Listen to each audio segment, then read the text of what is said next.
जयप्रकाश नाम का एक व्यक्ति होता है जिसकी उम्र लगभग 50 साल के करीब थी। यह गांव का जमींदार होता है। इसकी गांव में काफी चर्चा और रुतबा भी होता है। दोस्तों, जयप्रकाश किसी तरीके से अपने ही सगे बेटे की नई नवेली दुल्हन को अपने प्रेम जाल में फंसा लेता है और मौका देखकर उसके साथ गलत काम करने लगता है। वो इतने जोरदार तरीके से संबंध बनाता है कि वह अपनी बहू की हालत खराब कर देता है। उसकी बहू भी अपने ससुर का भरपूर साथ दे रही थी और चरम सुख का आनंद ले रही थी। उसे वह चरम सुख मिल रहा था जो उसके पति से पहले कभी नहीं मिला था। दोस्तों, इन दोनों का यह हवस का खेल लगभग 4 महीने तक चलता है, लेकिन 4 महीने के बाद इन दोनों के साथ कुछ ऐसा हो जाता है जिसकी किसी ने कल्पना भी नहीं की थी। कि आखिर ऐसा हुआ तो कैसे हुआ? जी हाँ दोस्तों, आज की इस घटना को सुनने के बाद शायद आप लोगों को भी बड़ी हैरानी होगी। इसीलिए इस वीडियो में आप अंत तक बने रहिएगा, क्योंकि इस घटना से आपको एक बहुत बड़ी सीख मिलने वाली है।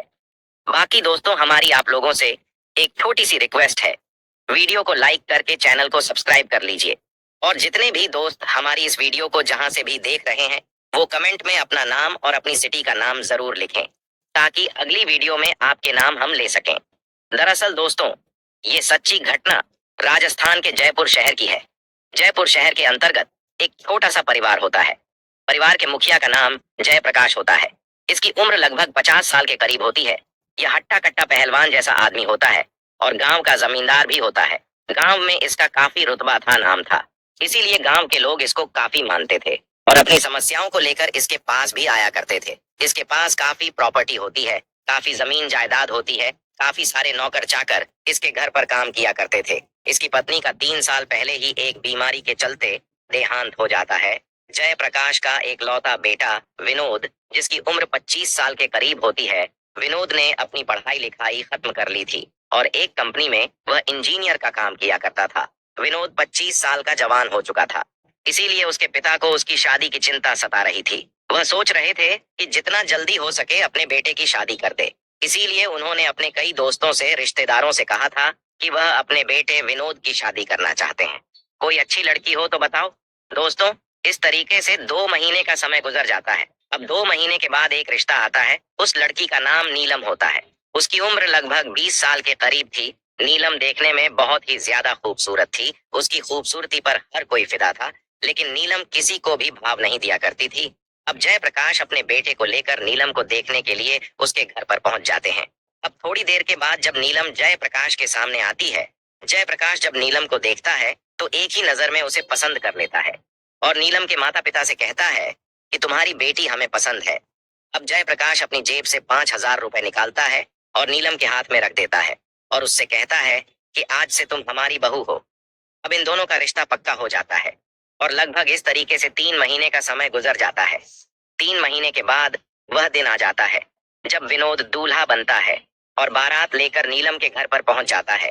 फिर विनोद और नीलम की शादी होती है और विनोद नीलम को अपनी दुल्हन बनाकर अपने घर पर लेकर आ जाता है। अब नीलम अपने कमरे में बैठी हुई अपने पति विनोद के आने का इंतजार कर रही थी। रात के 11 बजे के करीब विनोद अपनी पत्नी के कमरे में चला जाता है। वह जब उसका घूंघट उठाता है तो उसे देखते ही खुश हो जाता है, क्योंकि उसकी पत्नी बहुत ही ज्यादा खूबसूरत थी। विनोद सोच रहा था कि आज तो ताबड़तोड़ तरीके से सुहागरात मनाएगा। पहले तो वह नीलम के साथ बातचीत करता है, नीलम से पूछताछ करता है, अपने बारे में बताता है। अब बातचीत में 1 घंटे का समय गुजर जाता है। फिर यह दोनों एक दूसरे के साथ सुहागरात मनाने की तैयारी करने लगते हैं। फिर विनोद जब नीलम के साथ सुहागरात मनाता है तो 2 मिनट के अंदर ही वह डिस्चार्ज हो जाता है और सो जाता है। अब नीलम सोच रही थी कि वह तो इस रात को एक यादगार रात बनाना चाहती थी, लेकिन मेरे पति ने तो मेरा साथ ही नहीं दिया है। अब वह यह भी सोच रही थी कि पहली पहली रात है, इंसान के अंदर पहली रात में डर होता है। कहीं इसी वजह से तो 2 मिनट के अंदर डिस्चार्ज नहीं हो गया है, जिस वजह से उसने मेरा साथ नहीं दिया। अब नीलम इसी सोच विचार में सो जाती है और अगली रात के आने का इंतजार करने लगती है। फिर अगली रात जब आती है तो रात के 9 बजे के करीब नीलम अपने कमरे में बैठी हुई अपने पति के आने का इंतजार कर रही थी।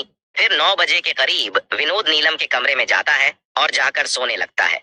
फिर नीलम उससे कहती है कि तुम सो रहे हो, मैं चाहती हूँ कि तुम मुझसे प्यार करो, मेरी ख्वाहिश को पूरा करो। कल हमारी सुहाग रात थी, मैं चाहती थी कि इस रात को हम एक यादगार रात बनाएंगे, लेकिन तुमने मेरा साथ नहीं दिया और 2 मिनट के अंदर ही डिस्चार्ज होकर तुम सो गए।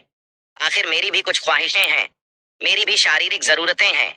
अगर तुम यह सब पूरी नहीं करोगे तो फिर कौन करेगा?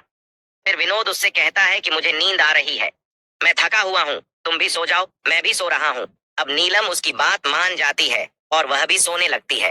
दोस्तों, विनोद रोज कोई ना कोई बहाना बनाया करता था। वो नीलम से कहता था कि कभी मुझे नींद आ रही है, कभी मैं थका हुआ हूँ, कभी मेरी तबीयत खराब है। अब इस तरीके से 7 दिन का समय गुजर जाता है। एक दिन रात के 10 बजे के करीब नीलम विनोद से लड़ने लगती है।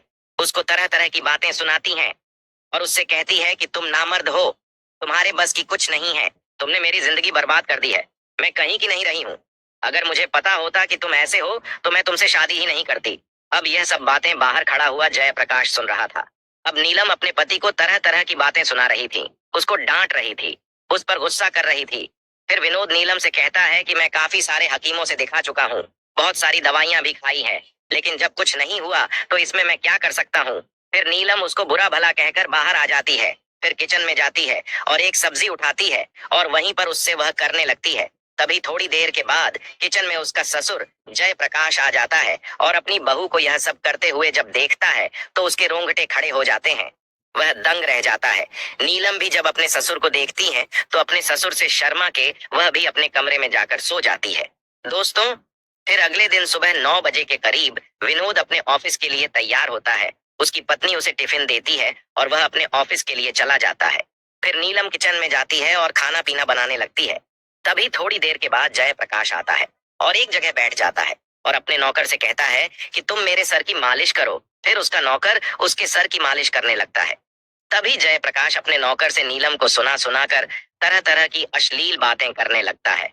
वह अपने नौकर से कहता है कि जब हम जवान थे हमारे अंदर बहुत ताकत थी, बहुत जोश था। जिसको भी हम एक बार जकड़ लेते थे तो उसे छोड़ते नहीं थे। जिसकी भी हमने ख्वाहिश पूरी करते थे वह बार बार अपनी ख्वाहिश पूरी करने के लिए आया करती थी। नीलम जब अपने ससुर की इस तरह की बातें सुनती है तो वह हंसने लगती है। तभी थोड़ी देर के बाद जयप्रकाश अपने नौकर से कहता है कि तुम थैला उठाओ और मार्केट चले जाओ और मार्केट से कुछ सब्जियां लेकर आ जाओ। फिर उसका नौकर मार्केट चला जाता है। तभी थोड़ी देर के बाद जयप्रकाश अपनी बहू नीलम से कहता है कि बहू, मेरे सर में थोड़ा दर्द हो रहा है, तुम मेरे सर की मालिश कर दो। फिर नीलम अपने ससुर के पास आती है और तेल से मालिश करने लगती है। जयप्रकाश को काफी आनंद आ रहा था, उसे काफी उत्तेजना हो रही थी। वह धीरे धीरे करके नीलम के नजदीक आ रहा था और नीलम भी उसका कोई विरोध नहीं कर रही थी। अब जयप्रकाश का हिम्मत बढ़ चुका था और एक ही झटके में अपनी बहू को अपने आगोश में ले लेता है, उसे बाहों में भर लेता है और उसे गोद में उठाकर बेडरूम में लेकर चला जाता है। अच्छा, नीलम तो चाहती थी कि उसका ससुर उसके साथ कुछ करे, इसीलिए नीलम कोई विरोध नहीं कर रही थी। अब बेडरूम में जाकर इन दोनों का हवस का खेल चालू हो जाता है। अब इस तरीके से दोस्तों जब 2 घंटे गुजर जाते हैं तो फिर यह दोनों अलग हो जाते हैं। अब इन दोनों को जब भी मौका मिलता था यह एक दूसरे के साथ इसी तरीके से गलत काम किया करते थे।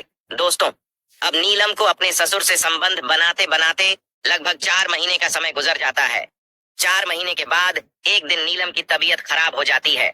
उसकी तबीयत इतनी खराब होती है कि उसे उल्टियां लगने लगती हैं और उल्टियां रुकने का नाम नहीं लेती है। तभी उसके पास उसका पति विनोद आता है और अपनी पत्नी से कहता है कि तुम ठीक हो, तुम्हारी तबीयत तो ठीक है। फिर नीलम उससे कहती है कि मेरी तबीयत खराब है और मुझे दवाई की जरूरत है। तभी विनोद पास के ही एक हॉस्पिटल जाता है और वहां से एक लेडी डॉक्टर को बुलाकर घर ले आता है। वह लेडी डॉक्टर जब नीलम का चेकअप करती है और विनोद से कहती है कि तुम्हारे लिए एक खुशखबरी है कि तुम बाप बनने वाले हो। अब विनोद जब उस लेडी डॉक्टर की बात सुनता है तो दंग रह जाता है, उसके होश उड़ जाते हैं और यह सोचने लगता है कि मैं तो अपनी पत्नी के साथ कुछ किया ही नहीं है, तो वह प्रेग्नेंट कैसे हो सकती है। अब विनोद को काफी गुस्सा आ जाता है और अपनी पत्नी से कहता है कि तुमने मुझे धोखा दिया है, तुमने मुझे कहीं का नहीं छोड़ा है, तुमने किसके साथ मुंह काला किया है, तुम्हारे पेट में किसका बच्चा पल रहा है। अब वो अपनी पत्नी को बुरा भला कहता है और तरह तरह की बातें सुनाने लगता है और जब बात हद से ज्यादा बढ़ जाती है तभी जयप्रकाश अपने बेटे से कहता है कि तुम जानना चाहते हो कि इसके पेट में किसका बच्चा पल रहा है, तो मैं तुमको बताता हूँ। फिर जयप्रकाश उससे कहता है कि तुम्हारी पत्नी के पेट में जो बच्चा पल रहा है वह बच्चा मेरा है। दोस्तों, विनोद अपने पिता की यह बात सुनता है तो दंग रह जाता है और अपने पिता से कहता है कि मेरी पत्नी ने तो मुझे धोखा दिया ही है और साथ में तुमने भी मुझे धोखा दिया है। तुमने मेरी जिंदगी बर्बाद कर दी है, मुझे कहीं का नहीं छोड़ा है। मैं तुम दोनों को छोड़ूंगा नहीं और पुलिस में जाकर रिपोर्ट कर दूंगा फिर ये दोनों डर जाते हैं और विनोद को समझाने लगते हैं, उससे माफी मांगने लगते हैं, लेकिन यह नहीं मानता है और पुलिस को फोन कर देता है। दोस्तों, कुछ देर के पुलिस इनके घर पर आ जाती है। फिर पुलिस विनोद से कहती है कि मामला क्या है, बात क्या है। फिर विनोद सारी बातें पुलिस को बताने लगता है और कहता है कि इस तरह का मामला है, मेरे पीठ पीछे इन दोनों ने हवस का गंदा खेल खेला है, मुझे धोखा दिया है, जिसका नतीजा मेरी पत्नी के पेट में पल रहा है। फिर पुलिस इन दोनों को थाने लेकर पहुंच जाती है। अब पुलिस नीलम से पूछताछ करती है और कहती है कि क्या तुमने अपनी मर्जी से यह सब किया है या तुम्हारे साथ जबरदस्ती हुआ है। फिर नीलम पुलिस से कहती है कि यह सब मेरी मर्जी से हुआ है। अब पुलिस कर भी क्या सकती है, जब इन दोनों ने अपनी मर्जी से किया है, उसके बाद इन दोनों को रिहा कर दिया जाता है। दोस्तों, इस घटना को सुनाने का मकसद आप लोगों को परेशान करना या आपका दिल दुखाना नहीं है, बल्कि आपको जागरूक और सचेत करना है। दोस्तों, मिलेंगे फिर एक नई वीडियो में। आप अपना और अपनों का ख्याल रखें।